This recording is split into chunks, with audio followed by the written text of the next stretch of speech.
Okay, let's jump right in.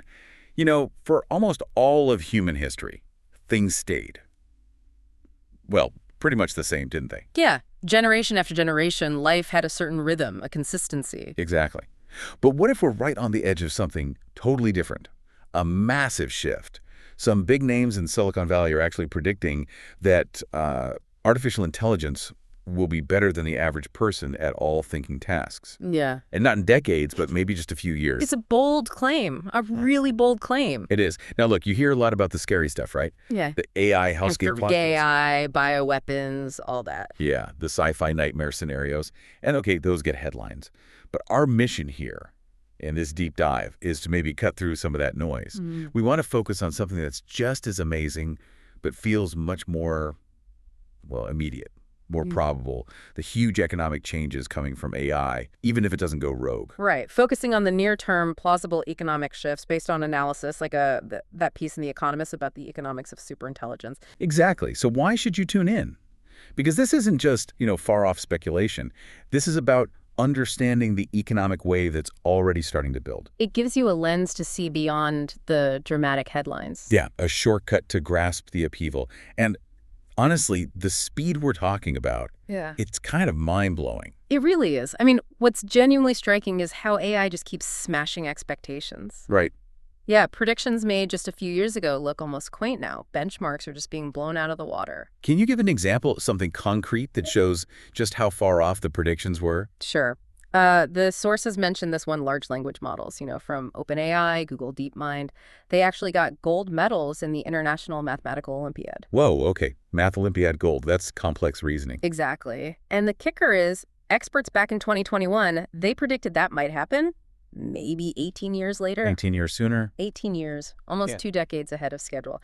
It really shows how our usual way of predicting struggles with this kind of exponential curve. So what's pushing it so fast? What's the fuel for this fire? It's really this intense arms race dynamic. Okay. You've got the big tech firms, OpenAI, Google, Meta all scrambling, sort of a winner-takes-all mindset. Right. They don't want to be left behind. Not at all. And then layered on top of that, you have nations, especially China and America, locked in this competition. Neither wants the other to get a decisive AI edge. So it's company versus company and country versus country. Driving huge investment. Huge. The projections are pretty staggering. Like, by 2027, they expect we could be training models with maybe 1,000 times the computing power used for GPT-4. 1,000 times. Wow.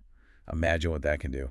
It's hard to even grasp the potential leap. But isn't there something else, something that makes this different from, say, previous tech races? Yes, absolutely. The self-improvement aspect. That's the potential game changer. AI making itself smarter. Essentially, yes. Sam Altman at OpenAI, he expects AI to start generating genuinely novel insights maybe next year. Novel ideas, not just processing existing data. That's the prediction. And what's more, AIs are already being used to help program better AIs.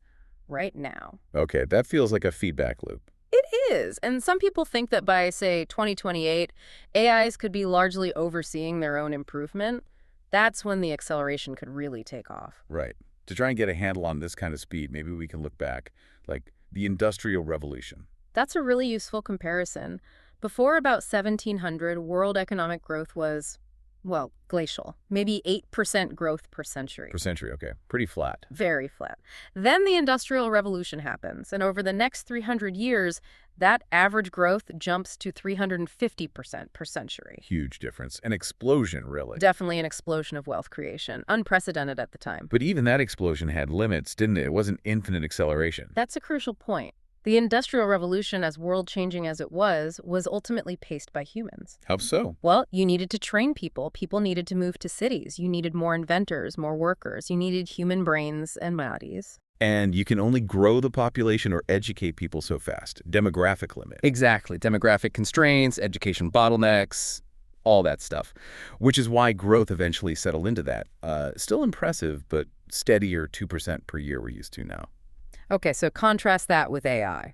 Well, that's the core question, isn't it? What happens if you remove the human bottleneck? AI doesn't have demographic limits. Right, it can scale differently. Potentially, vastly differently.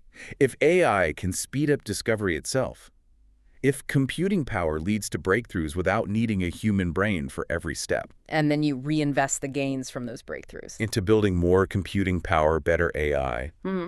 You could get this cycle of wealth accumulating at a speed we've just never seen. So are we really talking about a second economic explosion? Is that what the sources suggest is possible? Some people definitely think so. The true believers, you might call them. Like who? Well, figures like Elon Musk argue that self-improving AI leads inevitably towards superintelligence. Okay, the superintelligence idea. What does that even mean economically? In that view, it's like unlocking almost infinite ideas. Blueprints for perfect robots, super efficient energy reactors, faster than light travel. Okay, maybe not that last one. Maybe not.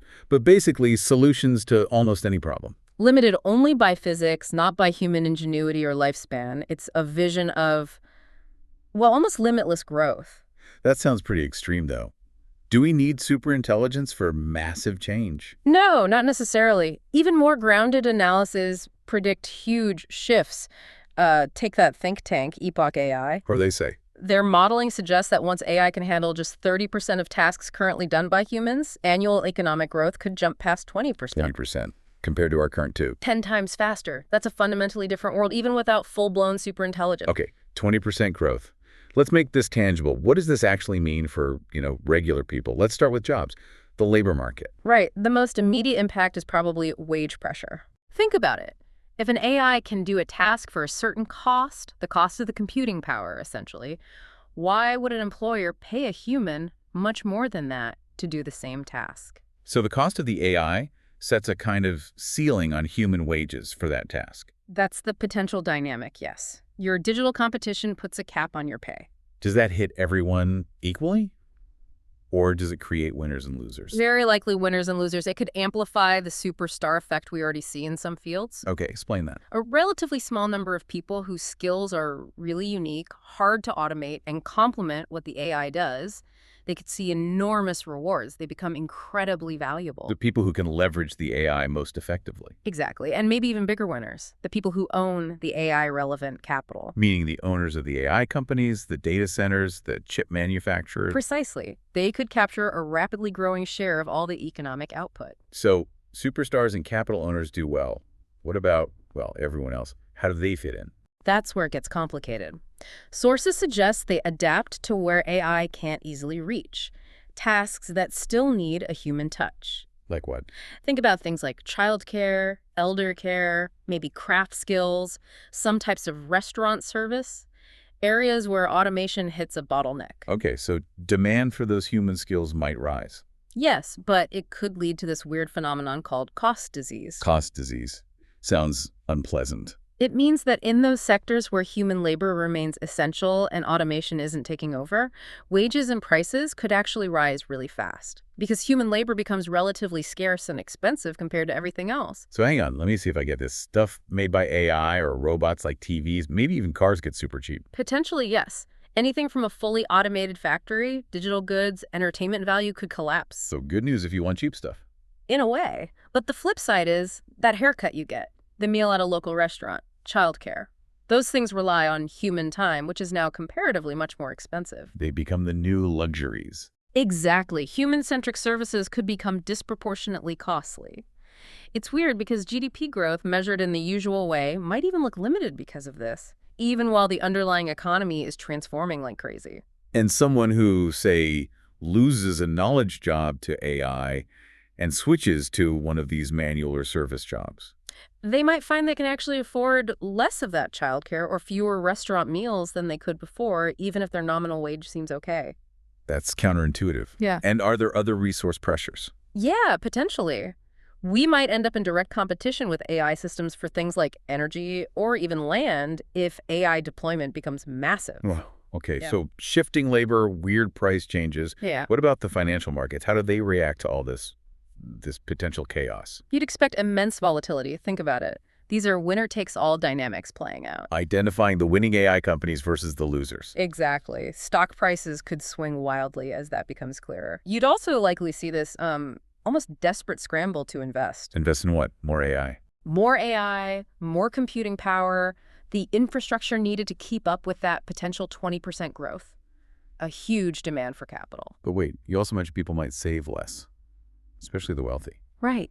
That's the tension. If you genuinely believe your income is going to be vastly higher in the near future thanks to AI growth, why save aggressively now? The incentive to save could plummet, particularly for those expecting big gains. So massive demand for investment capital, but potentially collapsing savings. How does that square?